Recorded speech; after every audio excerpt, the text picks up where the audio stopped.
Agreement है कि ये पूरी गैंग बना के किया गया है। इसमें जमीन मालिक का भतीजा और जमीन मालिक के दोस्त प्लस बैंक मैनेजर। 1 एकड़ 25 डेसिमल जमीन को सौदा 1 करोड़ 10 लाख में हुआ है।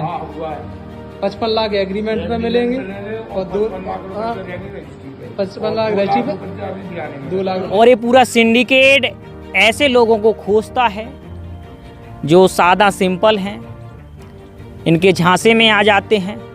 औने पौने रेट पर वो ज़मीन का सौदा तय होता है। समस्या ये आ गई कि किसी ने हमारी ज़मीन का फर्जी एग्रीमेंट कर दिया। कौन ने करा ये? अब कोई वकील है सर, हम नहीं जानते हैं उसे। नमस्ते, मेरा नाम है धर्मेंद्र। आप देखना शुरू कर चुके हैं द न्यूज़ तंत्र। झांसी में इन दिनों एक सिंडिकेट ज़मीन की खरीद फरोख्त में लगा हुआ है और जब आप जानेंगे कि पूरी कहानी क्या है तो आपके पैरों तले ज़मीन खिसक जाएगी। एक सिंडिकेट जिसमें बैंक मैनेजर तक शामिल है, बैंक मैनेजर के साथ साथ कुछ गवाह हैं और एक फर्जी ज़मीन मालिक, और साथ में जो ज़मीन बिकवा रहा है वो बिचौलिया। और ये पूरा सिंडिकेट ऐसे लोगों को खोजता है जो सादा सिंपल हैं, इनके झांसे में आ जाते हैं। औने पौने रेट पर वो ज़मीन का सौदा तय होता है। फिर वो सिंडिकेट काम करता है। बैंक मैनेजर फर्जी अकाउंट खुलवाने का काम करता है। जो इनके दलाल बैठे हैं वो इसमें सिस्टमेटिक तरीके से लग जाते हैं। नीचे से लेके ऊपर तक पूरा सिंडिकेट सिस्टम में सेट है। कहानी बताते हैं। ज़मीन का मालिक है जमुना दास पाल।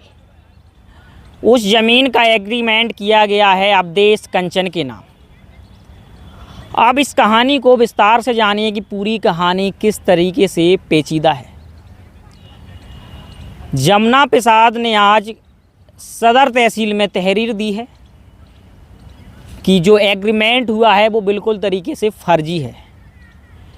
मेरा कोई आधार कार्ड नहीं है, मेरा कोई बैंक अकाउंट नहीं है, ना मेरा कोई पैन कार्ड है, और मेरे नाम से किसी दूसरे जमुना प्रसाद ने फर्जी एग्रीमेंट अवधेश कंचन के नाम करा दिया गया है।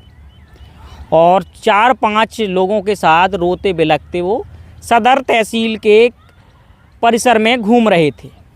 हम लोगों से मुलाकात हुई तो उनकी बाइट ली और जो भी उनके पास उस समय संबंधित कागज़ थे उन सब की छाया प्रति ली। अब आता है इस कहानी में एक नया मोड़, जिस पे आरोप लगा रहे थे। जब दूसरे पक्ष से मुलाकात होती है तो दूसरा पक्ष बताता है कि हाँ, मेरे साथ भी फ्रॉड हुआ है करीब 55 लाख रुपए का। 1 एकड़ कुछ डिसमल की वो ज़मीन है और ज़मीन है कोछा भावर में।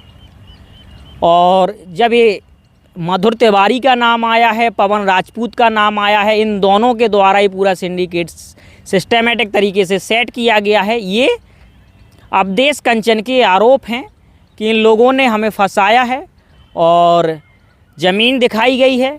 ज़मीन दिखाने के बाद तय हुआ है कि उसका सौदा ये है, उन रुपयों पे पूरी बात डन हुई है। रजिस्ट्री अभी तक नहीं हुई थी, एग्रीमेंट हुआ था। अवधेश कंचन के हिसाब से करीब 52 लाख रुपए उनको चेक द्वारा और कैश सब मिला के दिया गया है। अब जब उन्हें पता चला कि ये जो मुझे एग्रीमेंट किया गया है ये जमुना प्रसाद ने नहीं किया है, किसी फर्जी आदमी ने किया है। कहानी अब एक इस पॉइंट पे रुक जाती है कि जिसकी ज़मीन है वो कह रहा है कि मेरी ज़मीन का एग्रीमेंट किसी दूसरे जमुना प्रसाद ने कर दिया है। जिसके नाम एग्रीमेंट हुआ है वो व्यक्ति भी कह रहा है कि जो मैंने एग्रीमेंट करवाया है मुझे किसी रियल व्यक्ति ने नहीं करवाया, किसी फर्जी व्यक्ति ने करवाया है। अब इस पूरे मामले का भांडाफोड़ तब हो जाता है जब वो फर्जी व्यक्ति पुलिस के हत्थे चढ़ता है, उसके सीओ ऑफिस में बयान होते हैं और वो पूरी कहानी बयां कर देता है कि मुझे पवन राजपूत द्वारा पूरा सिस्टमेटिक सेट करके मुझे इस पूरे प्रकरण में लाया गया है और मुझसे कहा गया था कि आपको इतने रुपए मिलेंगे, आपको अपने कागज़ों का इस्तेमाल करना है और इस ज़मीन का एग्रीमेंट अवधेश कंचन के नाम करना है। और पूरी कहानी में 2 पक्ष आए हैं। अब अगर विस्तार से या यूँ कहें निष्पक्ष तरीके से इस मामले की अगर जांच होती है तो दूध का दूध और पानी का पानी हो जाएगा। हालांकि जो सबूत मुझे दिखाए गए हैं मेरे पास तो नहीं है, लेकिन इतने गहन तरीके से वो सबूत हैं। एक चौकी के सब इंस्पेक्टर ने बयान लिए हैं और वो व्यक्ति साफ साफ बता रहा है कि मैंने इनको एग्रीमेंट किया है, मेरी वो ज़मीन नहीं है। उस ज़मीन के बदले में जो रुपए आया है वो बैंक मैनेजर तक को गया है। करीब 6 से 7 लाख रुपए बैंक मैनेजर के पास गया है, जिसने तुरंत अकाउंट खोला है और उसी अकाउंट के द्वारा 7 से 8 दिन में लाखों का ट्रांजैक्शन हुआ है। हालांकि पूरा मामला जांच का विषय है और हालांकि इस पूरे मामले में निष्पक्ष तरीके से जांच होगी।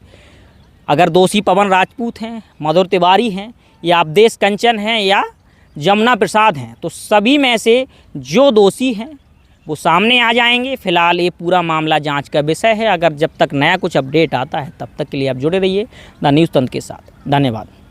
क्या नाम है आपका, कहाँ के निवासी हो आप? हम हैं कोशा भामर के। आज कहाँ आए थे? आज तहसील आए थे। क्या समस्या आ रही, क्या परेशानी है? समस्या ये आ गई कि किसी ने हमारी जमीन का फर्जी एग्रीमेंट कर दिया। कौन ने करा ये? अब कोई वकील है सर, हम नहीं जानते हैं उसे। माने कैसे कौन आदमी को बुला के कैसे किया, का नहीं किया। कहाँ थी आपकी ज़मीन? हमारी जमीन थी सर मौजा दगारा। तो वो एग्रीमेंट करने के लिए दस्तावेज वगैरह कैसे तैयार हुए? सब या आप आए थे क्या? नहीं, सब फर्जी लगे। हमारा कुछ मैच नहीं कर रही है, ना आधार कार्ड ना पैन कार्ड, कुछ नहीं कर रही है हमें। सर इसकी जानकारी आपने थाने में नहीं दी? थाने में दी सर। वहाँ से क्या आश्वासन मिला? वहाँ से ये कह रहा है कि ये कचहरी तहसील का काम है, ये तहसील से करवाइए। आज तहसील दिवस आए थे तो कुछ कुछ कार्रवाई नहीं। तो ये कितनी जमीन होगी आपकी जिस पे फर्जी हमारी एग्रीमेंट 1 एकड़ जाने 63 डेसिमल जमीन लिखी, उसमें लिखी है। मतलब हमारा दिमाग खराब है तो हम बता नहीं पा रहे। 1 एकड़ कछू लिखी हुआ। अभी वो जमीन पे क्या करते हैं आप? खेती करते हैं सर, मकान बने। कछू खेती पे मकान बने। इसकी जानकारी कब हो गई थी आपको? ये जानकारी हमको हो गई थी दिवाली की दूज के दिन। फिर आपने क्या कदम उठाए? अब ये कदम उठाया कि उसको कागज निकलवाया। पहले जानकारी करी होली की दूज के दिन, होली की दूज के दिन निकलवाया। तो जो है कि आप जानकारी करी, फिर एक दिन तहसील मतलब नहीं तहसील गए, तहसील से कागज निकलवा भी गए। शिकायत कहाँ की आपने? जो है कि मतलब तहसील में गए, तो एप्लीकेशन बनने का, ये एप्लीकेशन डालो। फिर एक दिन रुक गए, फिर दूसरे दिन आ गए, तो दिन भर बीत गया। जब हमें अभी वर्तमान में पता तो चला हुआ किसके नाम एग्रीमेंट हो गया? अवधेश कंचन है कोई। तो वो आपसे मिले अभी? नहीं, अभी तक नहीं मिले। कोई बात ही वरण नहीं, ना हमने पहचाना थे ना कछू करा थे। ठीक। प्रधान हुई है, उसमें कई आधारों का भी बात हुई है। रजिस्ट्री कैसे हो गई, ये भी बड़ा सवाल खड़ा होता है। क्या लगता है आपको? सबसे पहले मैं आपको क्लियर कर दूं, इसमें रजिस्ट्री नहीं हुई है, एग्रीमेंट हुआ है। एग्रीमेंट है कि ये पूरी गैंग बना के किया गया है। इसमें जमीन मालिक का भतीजा और जमीन मालिक के दोस्त प्लस बैंक मैनेजर और जो वकील साहब हैं पारासर साहब, इन सब ने मिलकर एक फर्जी एग्रीमेंट करा दिया। आप सबके नाम बताएं एक एक से, कौन कौन आपने इनका जिक्र किया है? जमीन मालिक जमुना दास जी, जमीन मालिक का भतीजा पवन राजपूत, और एक उनका दोस्त मधुर तिवारी, और बैंक मैनेजर साहब संजय सिंह साहब, और पंकज पारासर वकील साहब, और जो दलाल हैं वो अदर हैं, जिनके नाम उनको नहीं मालूम। जी जी। इन सब ने मिलकर एक गैंग बनाकर अवधेश कंचन जी को एक फर्जी एग्रीमेंट कर दिया। अवधेश कंचन ने 15 दिन लगभग 10 से 15 दिन बाद जेसीबी कार कराया, बाउंड्री बनवाई, जेसीबी चलवाया, तब जमीन मालिक नहीं आया जी। आज जब वो बेचने के लिए तैयार हो गया, पुलिस में एफआईआर पंजीकृत करने के लिए राजी हो गई है, तो वो सामने आ गया और एक प्रार्थना पत्र तहसील दिवस में देता है कि मेरे संग फ्रॉड हो गया। जबकि किसी की भी जमीन पे अगर कोई जेसीबी चलती है तो आदमी तुरंत आपत्ति करता है कि भाई मेरी जमीन पे आप क्यों जेसीबी चला रहे हैं। जी जी।